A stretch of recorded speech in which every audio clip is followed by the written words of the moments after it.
Magandang araw sa inyong lahat at welcome sa aking channel.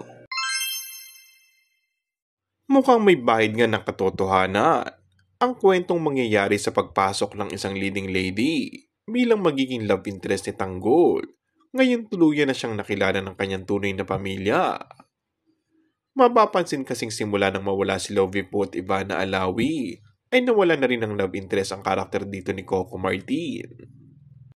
Isa sa napipisi ng mga netizens ay ang mga naging katambal na rin noon ni Coco sa ang probinsyano, gaya ni Ma Salvador, Yasi Pressman, Bella Padilla, Jane De Leon, at ang real life sweetheart niya na si Julia Montes.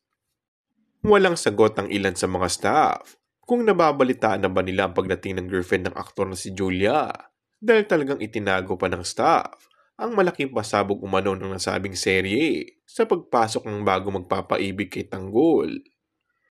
Maaaring ibinahagi na ni Coco sa ilang taong malapit sa kanya, pero mas gusto raw ng aktor na hindi na muna ito isa publiko. Dagdag pa ay madali namang magbago ang kwento sa pasok muli ng bagong babae sa buhay ni Tanggol.